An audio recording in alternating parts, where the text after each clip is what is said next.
Anyway, the first time John and Robbie and Jim and I all played together was one of those marvelous experiences.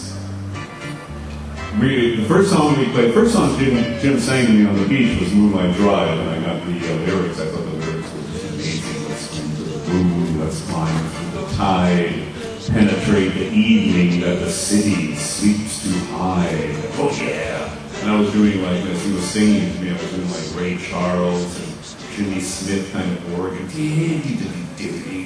kind of stuff behind it. And then at the end of the song, death enters the equation. Come on, baby, gonna take a little ride, going down by the ocean side. Get real close, get real tight. Baby, gonna drown tonight. And I went, whoa, jeez, Jim. Like double suicide in many Japanese movies, a classic motif is double suicide, in which the two lovers cannot work it out, and the guy and the girl, they have no other alternative. They can't get married because dad wants the girl to marry somebody else, and the guy, and it doesn't work, and double suicide. This was a Western Pacific Coast version of driving down Pacific Coast Highway, and double suicide. I just got shivers from it, which of course I love to feel immediately to my Slavic sensibility, dark and moody and Catholic and Slavic and all of that. Yeah, I can play that, man. I can play that. So we get together, John and Robbie. I meet John and Robbie at the Maharishi's meditation, the same thing the Beatles were into. It was late 1965, after having some LSD bummers, after magnificent opening the doors of perception LSD experiences, one with the universe, and then total isolation from the universe, going to hell. So I went to heaven and went to hell. Anybody else go to heaven and go to hell? All right. It's so good to be talking to people who understand what this is about. Yes. God bless you. God bless you, people. You go to hell and it's like, oh my God, I'm totally isolated from the universe. Of course we know what being totally one with the universe is. It's the most divine feeling there is, and it's what's going to happen to us after we die. You know, Jim once said to me, he said, Ray, what do you think is going to happen to us after we die? What happens when you die? And I said, we're on the way to the airport. I had to pick him up. We're going to the airport. We've got a gig on the East Coast.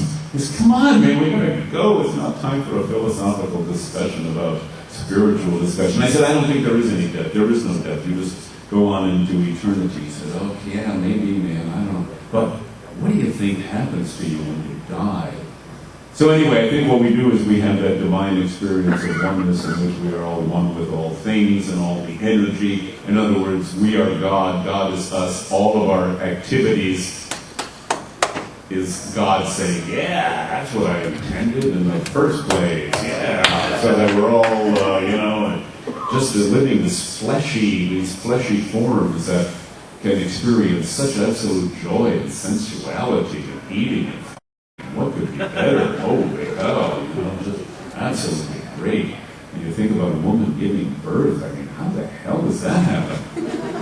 You're with as a woman, you're with your man, and your man is just, yeah, this is good, God, that's good. And squid, and the guy goes, yeah, God, that was good. And guess what? You make a baby. How the hell does that happen? Who does that?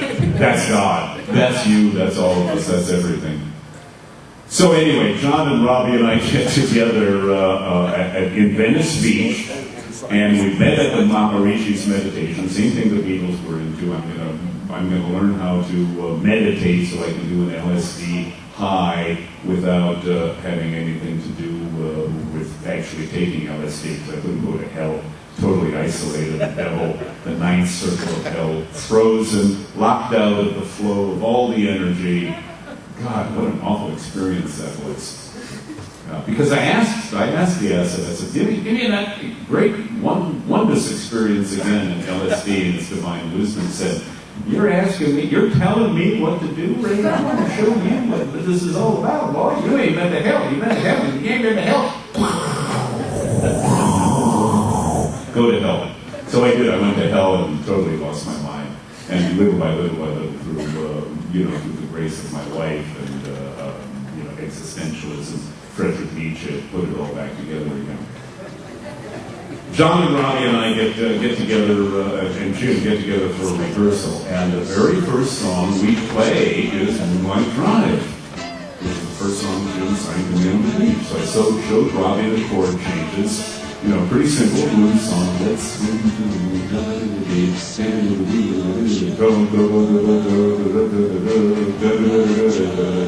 the modulate from the G up to the A. Pretty straight ahead song. Robbie says, hey, I got an idea, man. Look at this. I got an idea. He opens inside of a guitar case. He opens that little thing in there, whatever the hell guitar, where they keep their picks and extra strings, and he pulls out this weapon. And this weapon is like this broken off bottle. And I thought, holy shit, what kind of gigs do you play where you're gonna have this thing that's like, it's like a knife, it's all jagged on the edges, and really you can hold it right, fits right in your hand, like. He says, what are you talking about? I said, isn't that a weapon for self-defense? Where do you play? He says, no, Ray, ridiculous. It's a bottleneck. Look, put it on my finger, and he goes, meow, meow, Robbie Shankar, meow, meow. He said, oh my God, he said, watch this.